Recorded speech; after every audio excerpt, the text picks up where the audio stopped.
It is September 11th. It's around 4 p.m. the day after, and the storm is mostly past. You can tell because the wind from this tree is moving the other direction. You can tell by the water it's pushing to the east direction, and because the hurricane vortex was counterclockwise, that means it's going to be north of us. So that's good. The worst winds were supposed to have ended about 4 hours ago, and yeah, it's pretty calm here. People were out this morning talking. It's actually how I woke up, was from people talking outside about like their situations and stuff. And I'm still out of power. There might be buildings here that still have it inside my apartment complex, because when our building got out of power, not everyone did. Over here, I'm gonna take you down there, but here's that tree that was down that we noticed, and actually that tree that was next to it, that one's down too. And it's really amazing to me how much power like that hurricane had to just like uproot trees.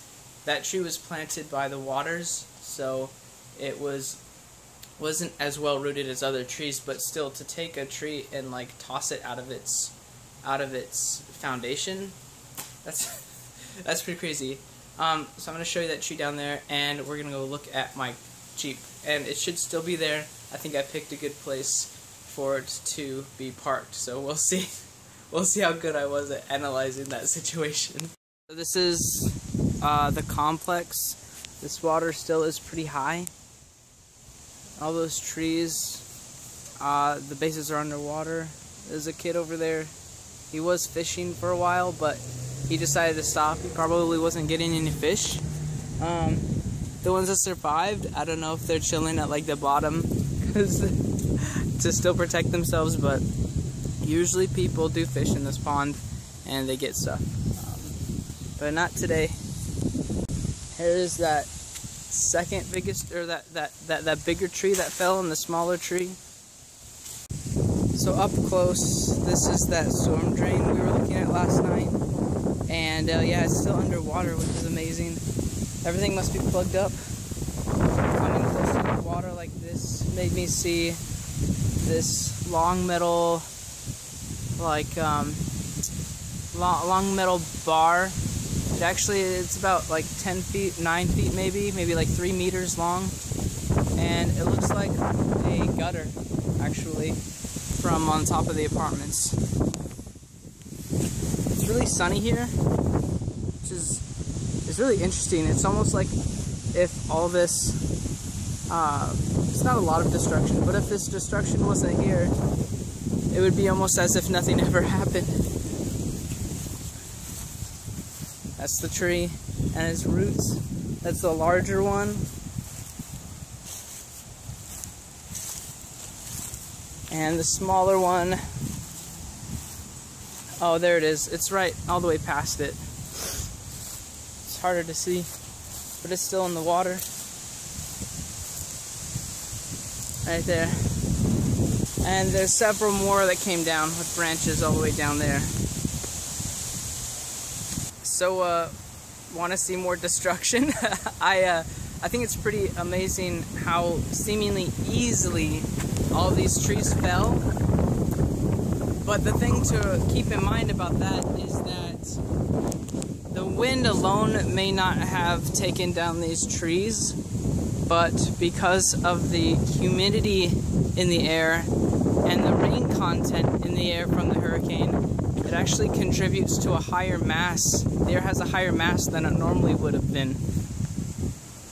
So, together with the speed, the velocity of the wind, actually the wind then has more linear momentum than normal, and also a lot more energy than normal.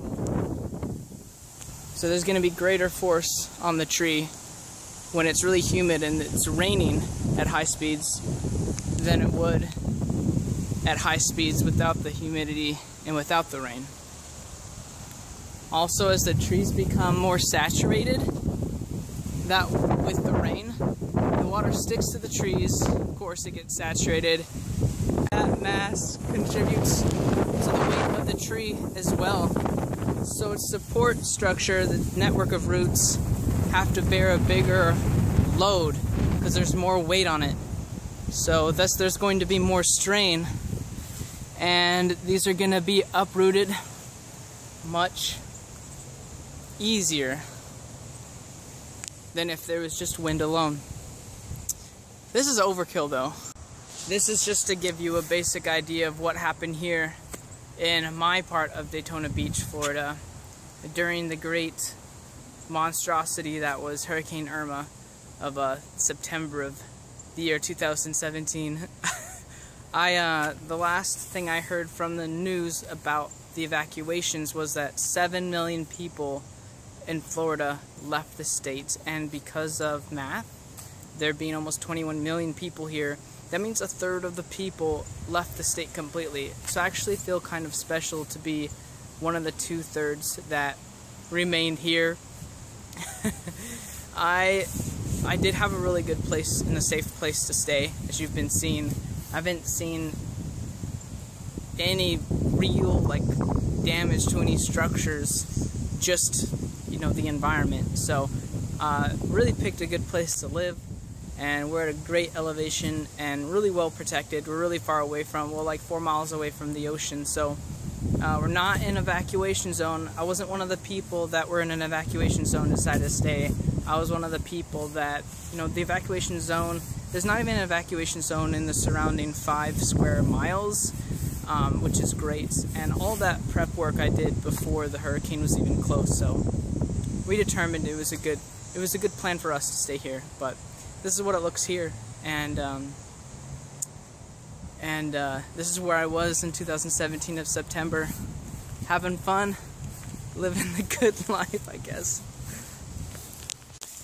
Have you ever had a test where you got the test back and you did everything you could to prepare, but it's sitting there and you're looking at the opposite side on the back and you don't want to turn it over? You ever have that feeling of nervousness? This is kind of like that, because I did my best to prepare for my car not getting damaged, but as soon as I turn this corner, I'm going to see what happened in real life.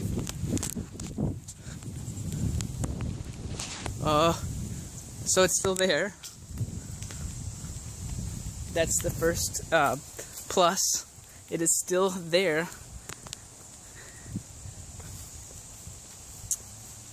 I'm kind of relieved so far. Nice.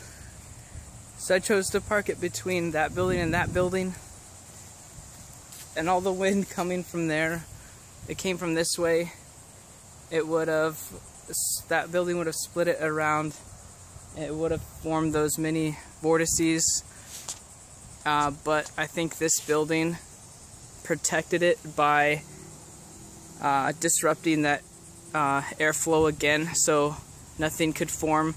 So there should be very minimal wind in this little cove right here, which is great. The biggest risk was these trees falling on it, but no wind. Wind, but not very much. I don't see any cracks in the windows. That means there wasn't much debris. I thought this that was unsecure would kind of maybe flip up and wall around, but exactly how I left it. When I found it, it was out in the street, but I put it over here and it hasn't moved. So this kept it here. And again, if there's a lot of wind, it would have easily picked this up, because this is plastic, but it stayed. And I like how I don't see any dents. That scratch, not sure if it was there before, but really no damage on this side. Again, that means not a lot of debris was kicked up into my vehicle. God always wins. Yeah, it's definitely dirt. It definitely needs to be cleaned, but let me see on top. Ugh.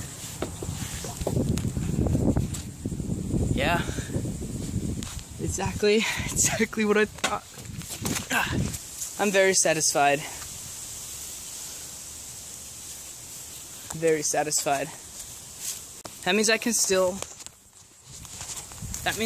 do like vlogs out of my car, which is classic, and life continues as normal. Life continues as normal. It's good to be alive. Thankful for all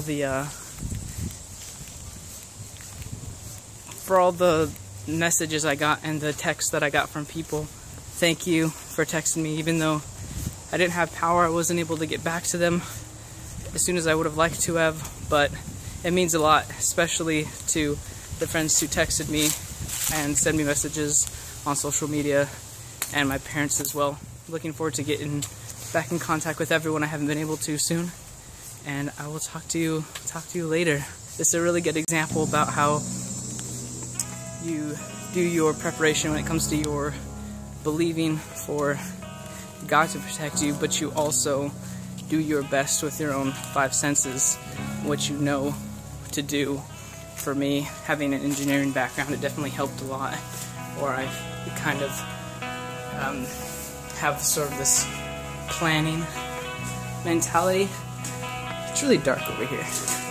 This planning mentality just really helped me a lot too, so the combination of those two things brought about probably the best situation it could for me. So I'll see you all soon. This has been fun. The best day of my life. Later.